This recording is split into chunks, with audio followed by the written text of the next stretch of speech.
आंख का भोजन है सिनेमा, सर्कस, थिएटर, नौटंकी, विदेशिया। और कान का भोजन है गजल, फिल्मी, कव्वाली, भोजपुरी। नाक का भोजन है इत्र, फुलेल, चमेली, बेली, जूही, गुलाब। जिह्वा का भोजन है मांस, मछली, मदिरा, पान, बीड़ी, सिगरेट, जर्दा की मांग।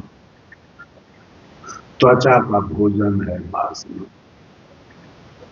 ये पांचों इंद्रियानी अपने अपने तरफ खींच रहा है और इसी की गुलामी करने में पूरा जीवन ये जीव अपना जीवन गंवा। भजन भक्ति क्या करते हैं? किसका भजन हो रहा है? किसकी भक्ति हो रही है? ना आप अपने आप को जान रहे हैं। जो अपने को नहीं जानेगा वो भला दुश्मन को कैसे जानेगा? पहले तो आप अपने आप को जानिए, हुए माई मैं कौन हूं, तब दुश्मन के बारे में पता लगेगा कि दुश्मन हमारा कौन है। आपको तो अपना पता नहीं है कि आप कौन है, तो आप दुश्मन को कैसे पकड़ लीजिएगा? दुश्मन मंदिर में पकड़ाएगा और मस्जिद में, दुश्मन गिरजा और गुरुद्वारा में पकड़ाएगा। दुश्मन को समझिए, पूरे दुनिया को मिट्टी में मिला दिया है दुश्मन। कितने लोग अभी जेल में पड़े हैं, कितने लोग फांसी पर लटक चुके हैं, कितने लोग जाने वाले हैं। आप क्यों नहीं गए जेल? आप सत्संग में क्यों बैठे? आप जेल क्यों नहीं गए? जेल कौन ले गया आपको? जेल कैसे गए? साहब कबीर ने कहा, तीन लोग चोरी भई, सर्वस सबका लीन, अब बिना मूल के चोरवा परे न काबू चिन्ह। तीन लोक में चोरवा चोरी कर रहा है, लेकिन आज तक इस इच्छा रूपी, वासना रूपी चोरवा को किसी ने नहीं पकड़ सका और नहीं पहचान पाया, क्योंकि इसका कोई रूप नहीं। सबको लेके जेल में बंद करवा दिया है। वहां सारे लोग बेल के लिए छटपटा रहे। बंद करवाया कौन? यही इच्छा, यही वासना। कोई 376 में पकड़ा चुका है, कोई 302 में चला गया है, कोई 379 में चला गया है, कोई 395 में चला गया है, कोई 307 में चला गया है, कोई 420 में चला गया है। फंस चुका है। फंसाने वाला कौन है? किसने आपको फंसाया? जेल किसने भेज दिया आपको? यही इच्छा और वासना। दुश्मन को आपने पहचाना? पूजा क्या करते हैं? ये तो खेल हो रहा है। पूजा त्योहार तो एक खेल हो रहा है। दुश्मन तो पकड़ में नहीं है, दुश्मन तो पहचान में नहीं है। अगर दुश्मन पकड़ में आ जाए, दुश्मन को अगर आप पहचान लीजिए, तब तो आपका नैया किनारा लग जाएगा, आपका बेड़ा पार हो जाएगा, आपके जीवन में सारी सुख शांति आ जाएगी। लेकिन दुश्मन पकड़ में नहीं। 5 ढोटा एक नारी, न्यारो न्यारो भोजन चाहे। पांचों अलग अलग भोजन चाह रहा है, पांचों अधिक स्वादी, सब अपना अपना स्वाद, कोई काहू के हटा न माने। किसी का बात मानने वाला भी कोई नहीं है, किसी भाई का बात कोई भाग मानने के लिए तैयार नहीं है। सब अपना अपना स्वाद अलग अलग चाह रहा है। मान लिया जाए कि आपके सामने टीवी खोल के रख दिया गया, टीवी में अच्छे अच्छे चित्र आ रहे हैं, आंख बड़े आराम से उस चित्र को देख रही, और टीवी में साउंड नहीं है, आवाज नहीं है।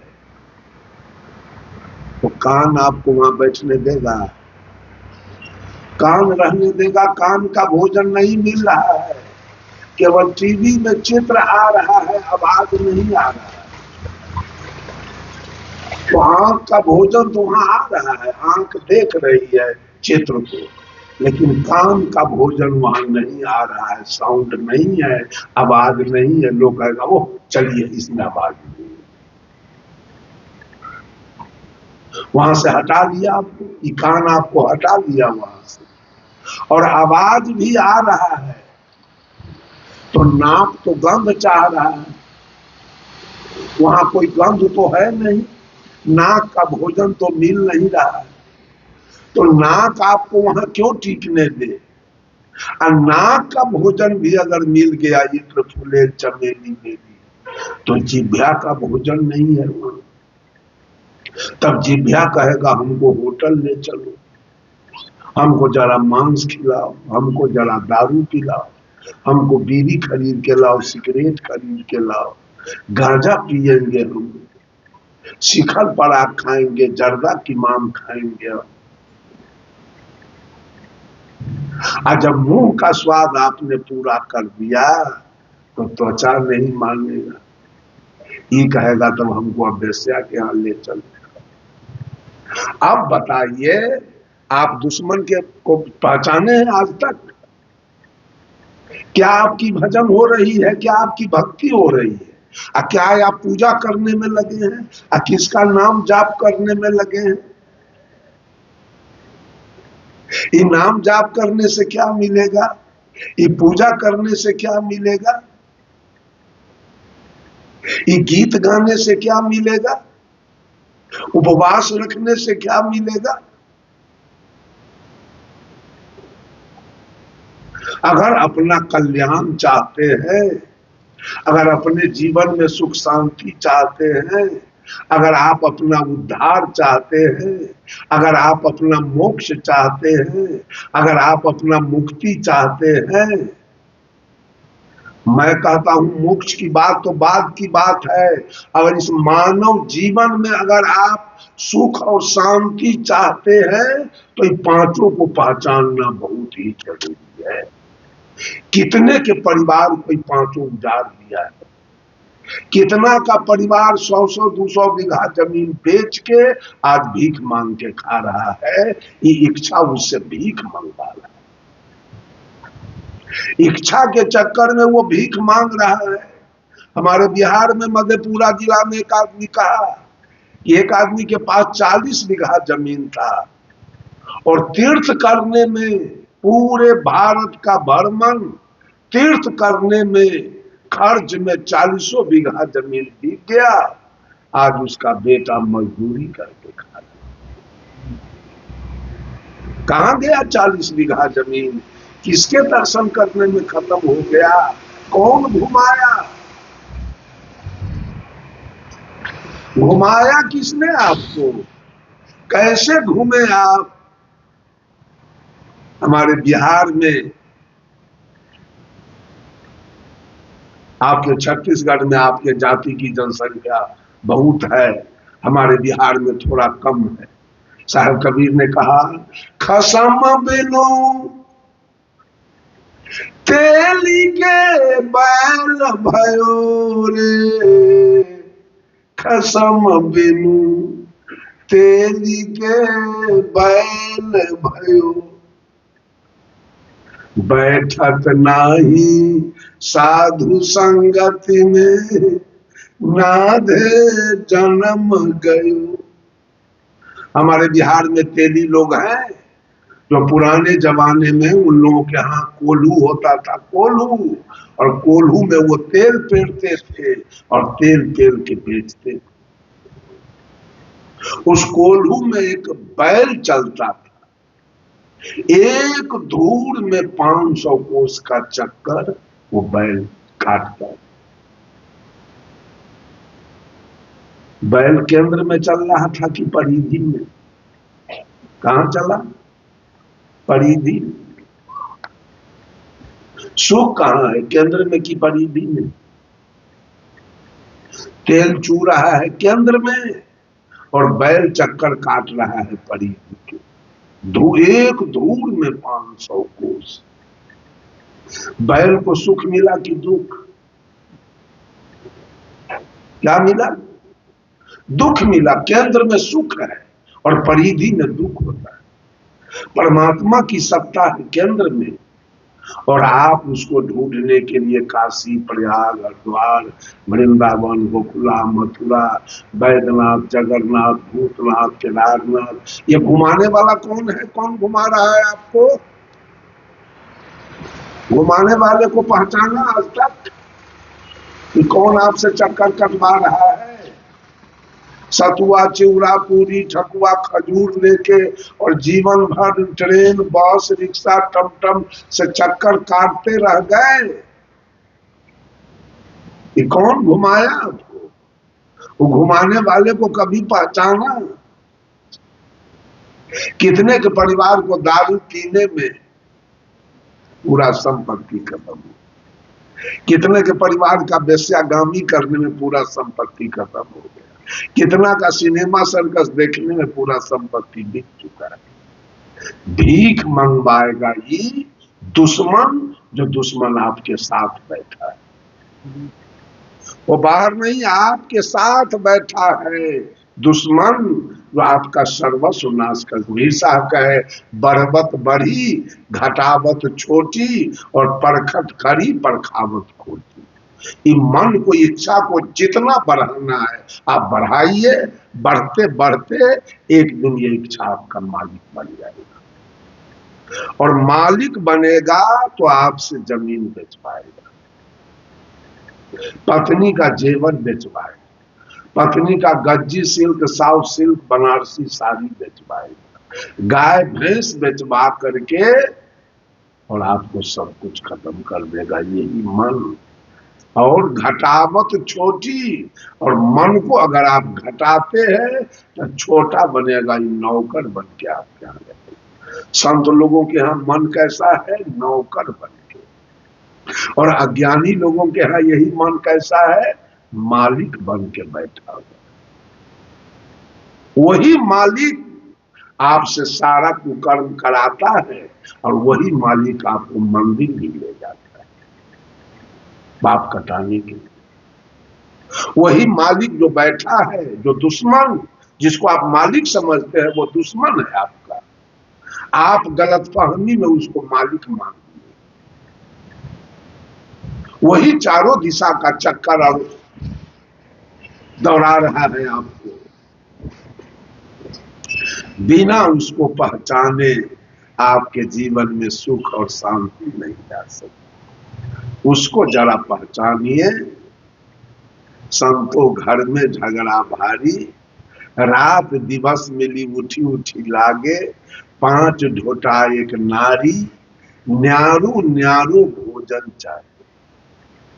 अलग अलग 5 का भोजन है, 5 अधिक स्वादी, कोई काहू के हटा न माने।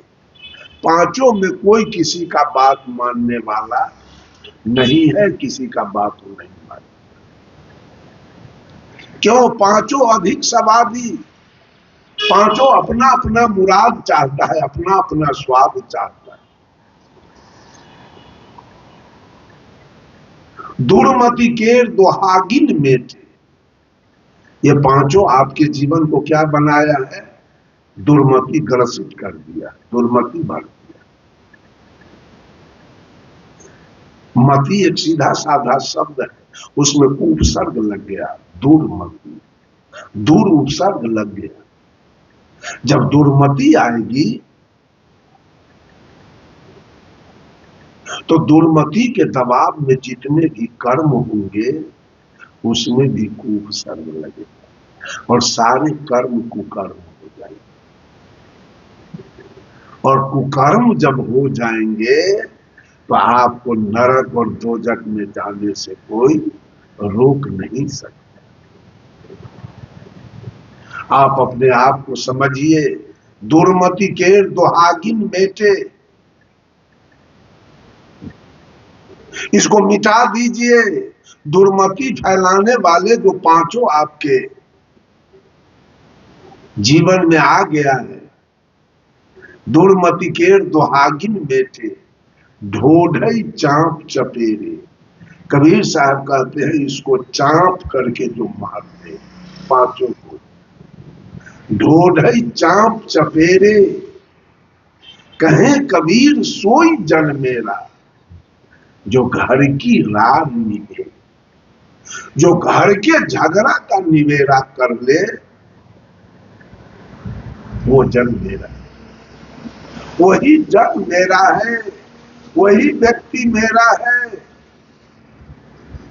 वही मेरा अनुगामी है, जो सारे झगड़ा को खत्म कर दिया है। झगड़ा खत्म हो गया, आपके जीवन का झगड़ा खत्म हुआ।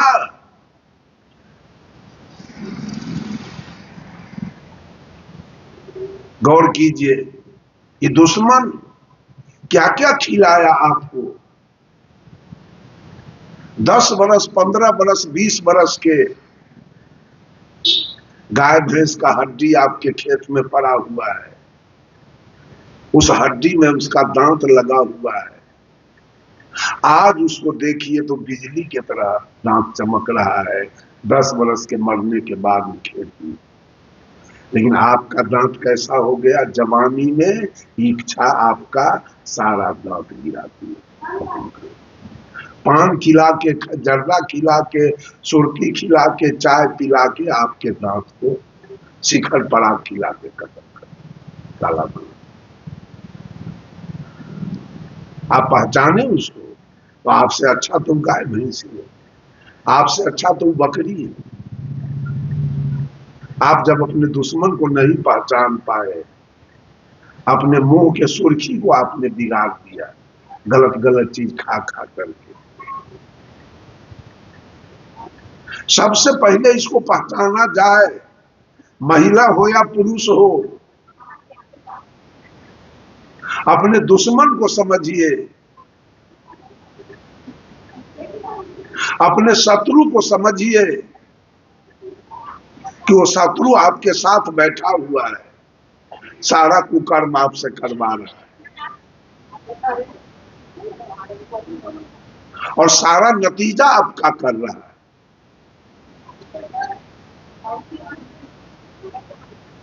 सारी दुनिया इसी पांचों के पीछे पड़ा हुआ,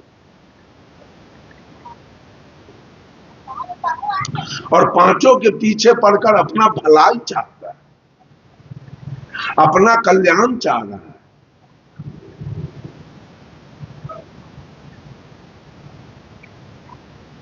अपना मोक्ष और मुक्ति चाह रहा है।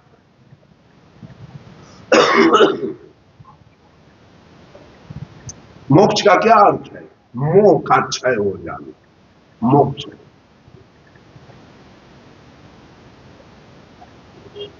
आप तो जो पर्व त्योहार जितना कर रहे हैं उस सब मोह में कर रहे हैं। जितना पर्व त्योहार महिलाएं कर रही है उस सब मोह में हो रहा है, और जितने पुरुष लोग कर रहे हैं सब मोह में हो रहा है। तो पाप भी हो रहा है मोह में। चोरी क्यों किया, बेईमानी क्यों किया, दलाली क्यों किया, घूसखोरी क्यों किया? मोह में। बेटा के चलते, बेटी के चलते, पत्नी के चलते, मां के चलते, पिता के चलते। और पुण्य क्यों किया? पाप क्यों किया और पुण्य क्यों किया? पुण्य भी हुआ मोह में। महिलाएं नाना प्रकार के व्रत क्यों रखती है? पति के चलते, बेटा के चलते, बेटी के चलते, दामाद के चलते, नाती के चलते, पोता के चलते, जमीन के चलते, मकान के चलते, बेटा बेटी के नौकरी के चलते, बीमारी ठीक होने के चलते। पाप भी मोह में और पुण्य भी मोह में। साहब कबीर कहे, पाप पुण्य दो है बेरी, एक लोहा एक कंचन केरी। दोनों बेरी है, पाप भी बेरी है और पुण्य भी बेरी है। पाप भी फंसा के नरक ले जाएगा और पुण्य भी फंसा के आपको नरक ले जाएगा।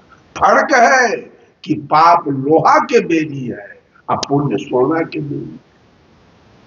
अच्छा, सुग्गा को अगर सोना के पिंजरा में रखा जाए तो सुग्गा खुश रहेगा, और लोहा के पिंजरा में रख दिया जाए तो सुग्गा दुखी रहेगा। अगर कैदी को हाथ में सोना के हथकड़ी पहना के और जेल में रखा जाए तो हंसेगा कि रोएगा? सोना के हथकड़ी से हंसेगा और लोहा के हथकड़ी से रोएगा कि हथकड़ी हथकड़ी है, चाहे वो सोना का हो और चाहे वो लोहा का हो। तो पाप है लोहा का हथकड़ी और पुण्य है सोना का हथकड़ी। जितना पुण्य कर्म करते हैं सब आपको नरक ले जाएगा और जितना पाप कर्म करते हैं सब आपको। ये दोनों करवाने वाला कौन है? वही दुश्मन जो बैठा हुआ है, आपसे पुण्य भी करवा रहा है और आपसे पाप भी करवा रहा है, दोनों करवा रहा है। पुण्य क्यों किया आपने?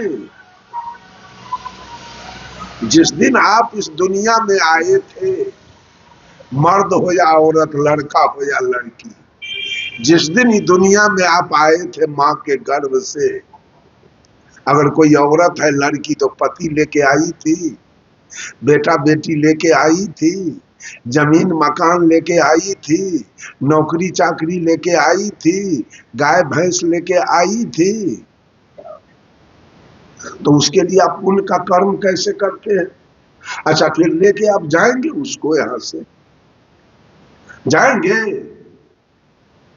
ये सब आपका गलत हो रहा है ना। आप किसी को लेके आए, सारी दुकानदारी यहाँ की है, यहाँ आके आपने विवाह शादी किया है, यहाँ आके आपने बाल बच्चा पैदा किया है, सारा संपत्ति यहाँ पैदा किया है, और फिर संपत्ति बाल बच्चे सब यहाँ रहेंगे, अकेले आप आए अकेले चले जाएंगे। तो मोह में पुण्य करने से फायदा? मोह में पुण्य करने से फायदा? वो पुण्य आपको गले का फांसी बन जाए। जितना बड़ा त्योहार तीरथ करते हैं सब गले का फांसी बनेगा, क्योंकि मोह में हो रहा है। अब मोह का बंधन बिल्कुल झूठा है। पति तो यहां मिला, अब पत्नी तो यहां मिली, बेटा बेटी तो यहां मिला, दामाद तो यहां मिला, बहू तो यहां मिली, जमीन तो यहां मिला, मकान तो यहां मिला, लेके तो कुछ आए नहीं। फिर उसके लिए हाँ तो आप कहेंगे तो करे क्या? साहब कबीर कहते हैं,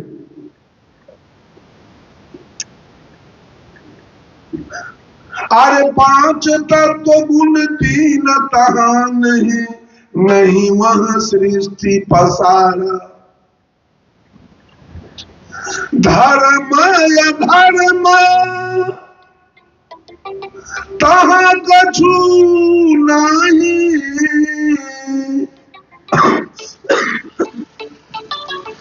पाप पुण्य विस्तारा। हो संतो सो निज देश हमारा। सदगुरु कबीर कहते वो देश हमारा है जहां न पाप होता है, न पुण्य होता है, न जहां न धर्म होता है, न अधर्म होता है। तो फिर होता क्या है? करना क्या है? आप कहेंगे कि साहब जी, न हम धर्म करें न अधर्म करें, न पुण्य करें न पाप करें, तो क्या करें? पति हो या पत्नी, सास हो या ससुर, बेटा हो या बेटी, अगर दौलत आपने कमाया है सबका हिस्सा बनेगा, नौकरी किया है सबका हिस्सा बनेगा, जमीन खरीदाया है सबका हिस्सा बनेगा। करना है, औरत हो या मर्द, अपना अपना कल्याण की बात कीजिए। सब बात कि हम जो 9 महीना मां के गर्भ में रहकर और इस शरीर लेकर इस धरती पर आए हैं, हमारा कल्याण कैसे होगा? कब तक हम आते रहेंगे और कब तक देह पकड़ते रहेंगे और कब तक हम देह छोड़ते रहेंगे? ये आना जाना हमारा कब तक लगा रहे? बस यही बात सोच, और कुछ करना नहीं। आपके व्रत करने से आपका बेटा सुखी नहीं हो जाएगा। आपके व्रत करने से आपका बेटा एमए पीएचडी नहीं कर जाएगा। आपके पूजा करने से बेटा को नौकरी नहीं मिल जाएगी। वो सब भौतिक बात है। वो सब कमाने से पढ़ने से हो जाएगा।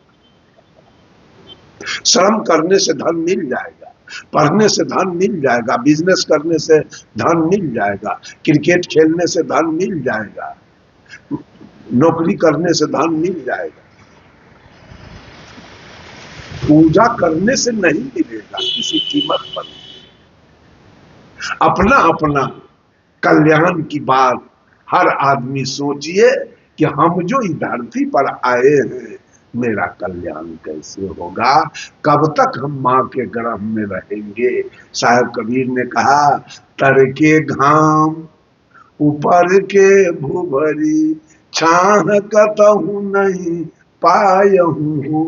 जब गर्भ में जाओगे तो 9 महीना घाम से मरोगे, कोई हवा पे आग नहीं। अब गर्भ से जब बाहर हो जाओगे तो ऊपर में भुभरी माने होता है धूप, धूप में जल के मरोगे। तो न गर्भ में सुख और न बाहर सुख, कहीं सुख नहीं। बाहर में धूप में जलिए, सारी सृष्टि जल रही है। कोई काम के आग में, कोई क्रोध के आग में, कोई लोभ के आग में, कोई मोह के आग में, कोई तृष्णा के आग में, कोई अहंकार के आग में। बहू जल रही है, सास के आग में सास जल रही है, बहू के आग में नेता जल रहा है, जनता के आग में जनता जल रही है, नेता के आग में बाप जल रहा है, बेटा के आग में बेटा जल रहा है। सारी सृष्टि जल रही है। कबीर यह जग जलते देखा, अपनी अपनी आग, ऐसा कोई ना मिला, जा सो रही लाग। साहब कबीर ने कहा, ऐसा कोई व्यक्ति मिला नहीं जिसके सानिध्य में, जिसके संपर्क में जाके थोड़ा शांति पाया जाए, थोड़ा शीतलता पाया जाए। ऐसा नहीं मिला। सब लोग अपने अपने आग में जल रहे हैं। तो कब तक गर्भ में 9 महीना घाम से मरेंगे और कब तक इस दुनिया में आके पूरे जिंदगी जल के मरेंगे? कहाँ है शांति? तड़के घाम ऊपर के भुवरी, छाह कतहु नहीं पायहूं हो। सदगुरु कबीर कहते, ऐसे ही जानी पसीजहूं सीजहूं, कस न चतुरिया छायहूं हो। ऐसा सोच लो, जब जब गर्भ में जाओगे तो 9 महीना घाम से मरना होगा, और जब गर्भ से बाहर आओगे तो 100 बरस 120 बरस तक ये धूप में जल के मरना पड़ेगा। अगर शांति चाहते हो तो कस न छतुरिया छायहूं हो। अब आगे ज्ञान की छतरी लगाओ कि तुम्हारे जीवन में शीतलता आ जाए, तुम्हारे जीवन में छाया आ जाए, तुम्हारा कल्याण हो जाए, तुम्हारा मोक्ष हो जाए, तुम्हारी मुक्ति हो जाए। ऐसा तो करो। आप बेटा के लिए मर रहे हैं, आप धन के लिए मरने पर सारा तीर्थ व्रत, एक एक तीर्थ व्रत, एक एक पूजा त्योहार, सब में क्या है? इच्छा, कुछ पाने की इच्छा, कुछ और चाहिए।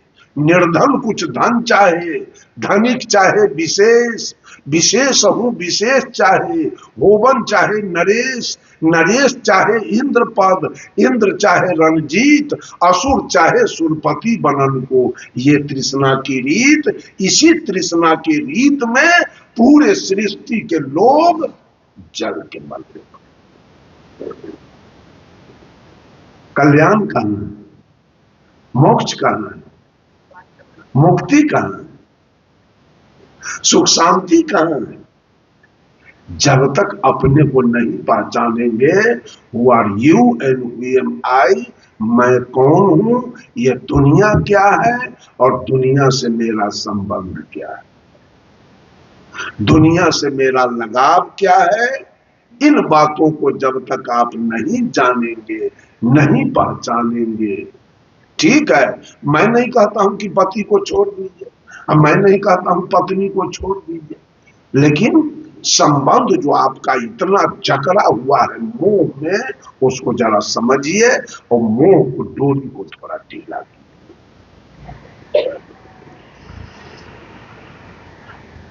उस डोरी को थोड़ा ढीला कीजिए, नहीं तो जो दुख जकड़ लेगा, दुख बढ़ जाएगा, मोह दुख को बढ़ा देगा। मोह के डोरी को थोड़ा ढीला कीजिए। यही भजन है, यही भक्ति है और यही सुख शांति है। कहीं से सुख शांति मिलने वाली नहीं है। धन कमाते कमाते मर जाएंगे। धन से सुख तो मिलेगा, धन से भी सुख नहीं मिलेगा। बड़े बड़े लोग जहर खा के मर जाते, बड़े बड़े लोग फांसी लगा के मर। चरचर बेटा इंजीनियर, डॉक्टर, प्रोफेसर है, 100 200 बीघा जमीन है, चरचर महल का मकान है, और वो आदमी भी कहता है, ओ मन करता है सब छोड़ के किसी मठ पर चले जाते, मन करता है सबको छोड़कर जहर खा के मर जाते। क्यों ऐसा होता है? धन से सुख मिलेगा, लेकिन धन से शांति नहीं मिलेगी।